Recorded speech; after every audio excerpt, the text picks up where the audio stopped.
Bismillahirrahmanirrahim. Wa qala al-musannifu rahimahullahu ta'ala wa nafa'ana bihi wa bi 'ulumihi fi daraini amin ya Allah ya rabbal alamin. Bismillahirrahmanirrahim. Wassalatu assarang ari salat eta sunanuha ari pasunatan salat qabla dukhuli samemeh labat pihak kana eta salat eta syai'ani aya dua perkara. Al azanu tegasna kahijina adan, wahwa sareng ari azan lugatan mungguh, lugoh hartosna al i'lamu kadar maparin uninga.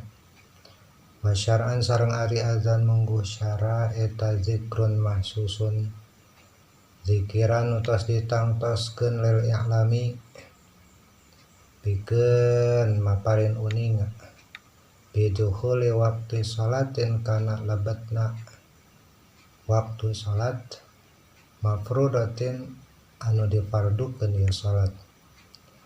Wal faduhu sareng ari lafadna adan eta masna diawaskeun dua kali ila takbira angin awasan takbir awalahu dina kawitana azan fa arbaun maka ari takbir mah eta 4 kali wa ila tauhida sareng angin kalimat tauhid akhirahu dina akhirna azan eta fawahidun maka ari awasan tauhid mah mung sakali. Assalamualaikum, wahai sahabat yang baik hati. Jangan lupa like, subscribe dan nyalakan loncengnya. Terima kasih telah nonton channel kami. Semoga bermanfaat bagi kita semua. Wassalamualaikum. Wal iqamatu sareng kaduana iqamah wahwa sareng ari iqamah eta masdaru bentuk masdar aqama dina lafad aqama sumia saterasna dinamian bihi kalawan iqamah naon azikru mahsusun zikir anu ditangtoskeun lianahu karna sanyana ieu zikir eta yuqimu ngadegkeun ieu zikir ila sholati kana salat. Wa innama yusra'u sareng saestuna disyariatkeun naon kulun saban-saban sahiji minal azani wal iqamah dina azan sareng iqamah bil maktubati pikeun salat anu dipardukeun. Wa amma gairuha sareng anapun salian salat fardu fayunada maka dikumandangkeun laha pikeun salat salian salat fardu naon as-salatu jami'atan lafad as-salatu jami'atan. Wa sunanuha sareng ari pasunahan salat ba'da dukhuli fiha saparantos asubna piha dina eta salat eta sayani aya dua. At-tasyahudul awwalu kahijina tasyahud awal wal qunutu bis subhi sareng kunut dina salat subuh tidali rakaat tsaniyah tegasna nalika i'tidal dina rakaat kadua minhu tina salat subuh. Wa huwa sareng ari kunut subuh logatan mungguh lugot eta doa'u maknana doa. Wa syar'an sareng ari kunut mungguh syara' eta zikrun mahsusun zikir anu ditangtoskeun. Wa huwa sareng ari zikrun mahsusun eta Allahumma hdini fi man hadait wa afini fi man afait. Lapadna kunut teh nyata kulapad Allahumma hdini fi man hadait wa afini fi man afait ila akhirih. Wal kunutu sareng ari kunut fi akhiril witri dina akhirna witir finis wisani tina wengian pertengahan kedua min syahri Ramadan tina bulan Ramadan. Wa huwa ari kunut fi akhir witri ka kunuti subuh seperti kunutna salat subuh. Al mutaqaddimi anu tos dipayun fi mahalihi dina tempatna ieu kunut. Walabdihi sareng lafadna kunut. Wala tata'ayyanu sareng teu ditangtos kenaon kalimatul kunuti kalimat kunut as-sabiqatu anu parantos dijelaskeun sateuacan. Falau qanata maka lamun kunut hiji jalma bi ayatin kalawan hiji ayat Al-Qur'an tatadammanu du'aan anu ngandung doa wa qasadal kunuta sareng neja kana kunut as-salat maka hasil naon sunnatul kunuti sunnah na kunut. Wa hayatuha sareng ari pirang-pirang sunat hayat salat aya salat tegas nama sunnah hayat salat. Wa arada sareng anu ngamaksad ieu musannif bi hayatiha sunat hayat salat makana perkara laisa anu sanes ieu perkara teh ruknan janten rukun pihak dina eta salat. Wala ba'don sareng sanes sunat abad yujibaru anu ditambal atanapi bisa diganti ieu sunnah abad bisujudi sahwi kalawan alangkungan sujud sahwi khamsata asaro eta sadayana sunat hayat aya 15 naonana khoslatan perkarana. Raf'ul yadaini tegasna maka hiji ngangkat panangan inda takbiratul ihram nalika takbiratul ihram ila hadwi mankibaihi nepi ka meneran tak-takna ieu si jalma. Wa raf'ul yadaini sareng kaduana ngangkat dua panangan inda ruku'i nalika ruku'. Wa inda raf'i minhu sareng katiluna nalika cangkat tina ruku'. Wa wad'ul yamini sareng kaopatna eta nyimpen panangan katuhu ala shimali luhureun panangan kenca. Wa yakunani sareng aya ieu nyimpenna panangan katuhu di luhureun panangan nu kenca teh tahta sodrihi sahandapeun dadana wa fawqa suratihi sareng saluhureun budelna. Wa tawajuhu sareng kalimana ngaos doa tawajuh atanapi doa iftitah. Ai qaulul musolli tegasna mah ucapan na jalmi anu salat akibat tahrimi dina ngiring-ngiring takbiratul ihram atau mengiringi takbiratul ihram. Wajhatu wajhiya lilladzi fatara samawati wal arda ila akhirih. Awasana teh lapatna teh wajhatu wajhiya lilladzi fatara samawati wal arda.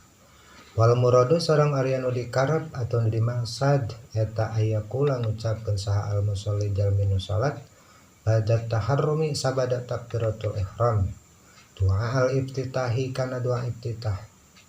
Hadzihil ayati tegasna anu ieu ayat atau kalimat au ghairuha tanapi saliyana hadzihil ayat mimatina perkara waroda anu tersumping ieu ayat di Kangjeng Rasul.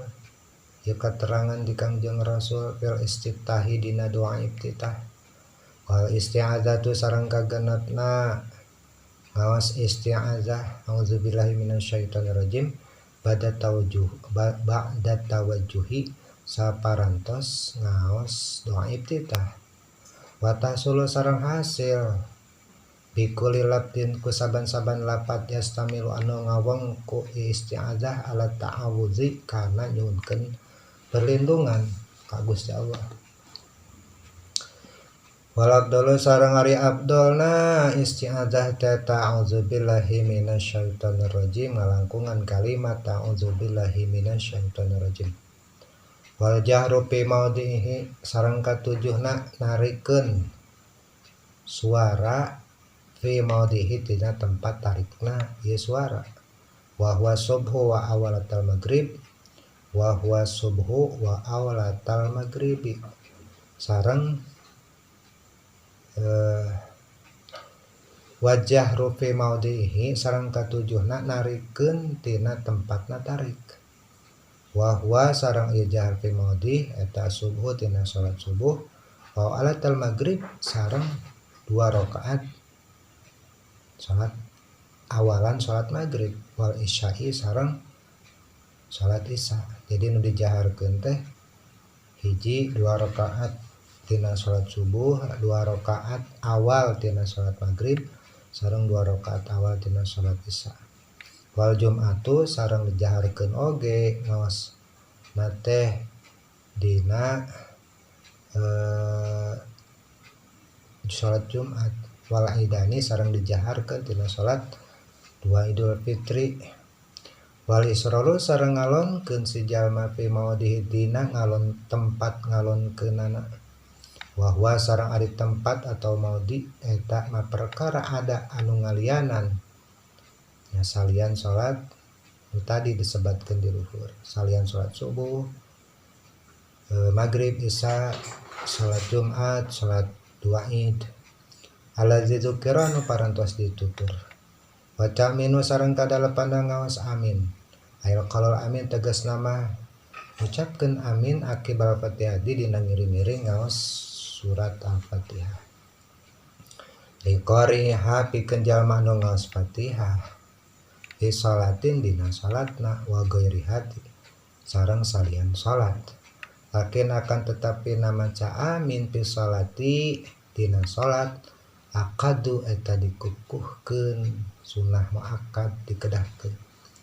ayo aminu sareng ngaaminkeun sah al makmumu jalmi anu makmum janten makmum ma ta'mini imamihi sarta maca amina imamna ieu si makmum waya jaru jeung ngajaharkeun bihi kanu amina wa qiraatu surati ba'dal Fatihah sareng kasalapana sunat hayate nyaeta ngaos surat saparantos Al-Fatihah di imamin pikeun imam nalika salat berjamaah jadi disunahkeun kanggo imam ngaos salat surah sabada Fatihah wa munfaridin jeung jalmi anu munfarid jadi makmum teh disunahkeun fi raqatai subhi dina 2 rakaat subuh wa awlatai ghairiha sareng 2 rakaat salian salat subuh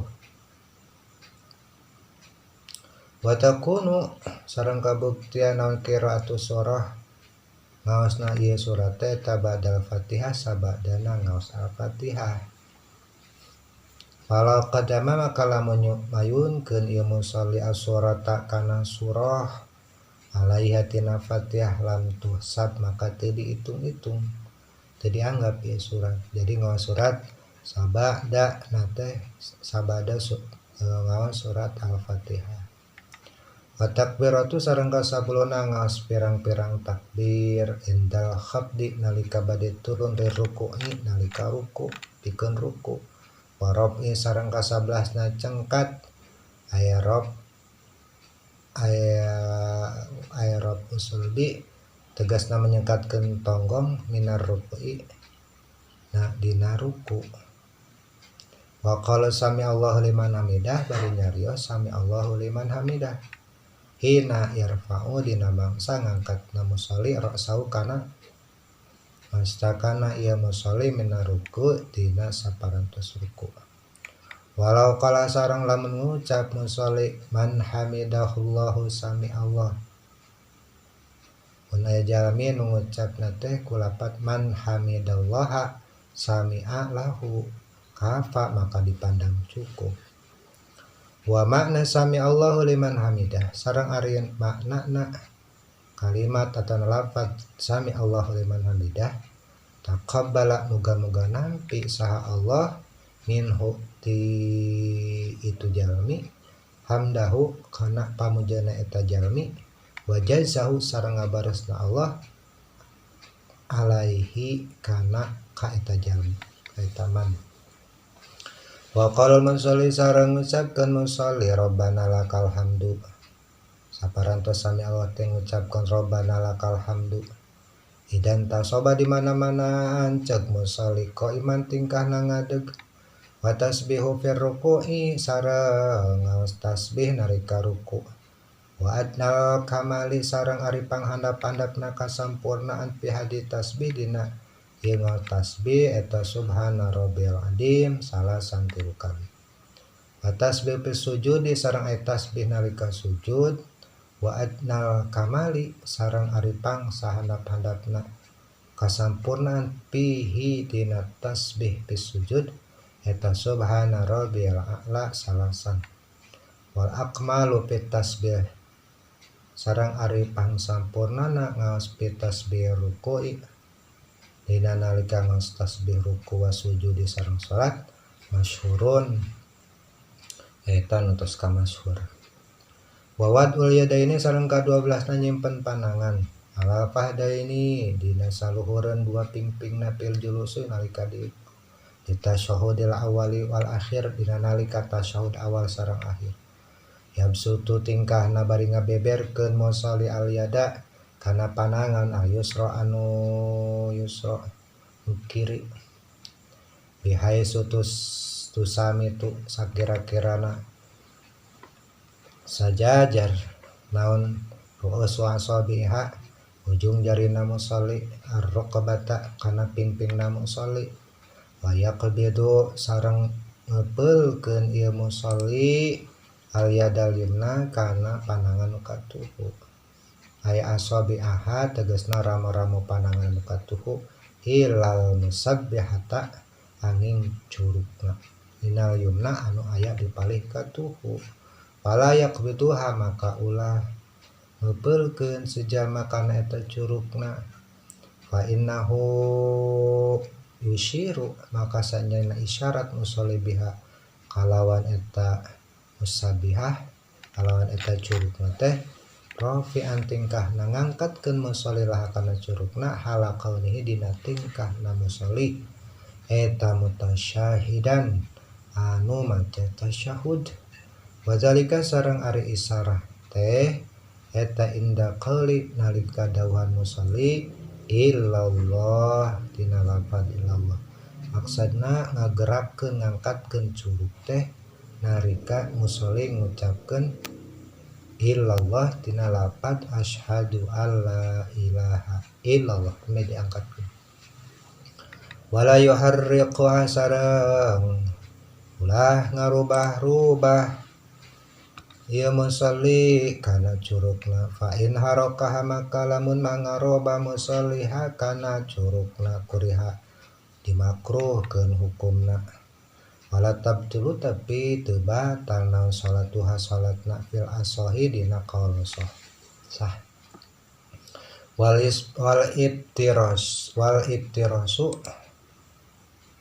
iftirasu sareng ari calik iftiras fi jami'il jalasati di sareng disunahkeun calik iftiras fi jami'il jalasati tina sadayana pirang-pirang tingkah calik al-waqi anu tumiba calik isolati dina salat kajulusul istirahati seperti nalika calik istirahat wajulusi baina sajdataini sareng calik antara dua sujud wajulusi tasyahudil awali sareng calik nalika tasyahud awal wal iftirasu sareng ari namina iftiras eta aya jelisa calik saha asyahsun hiji jalma alal ka'bil yusra saluhureun memuncangana sampeana anu kenca ya ilan tingkahna ngajadikeun atau mosisikeun dohiraha kana tonggong sampean anu kenca lil ardi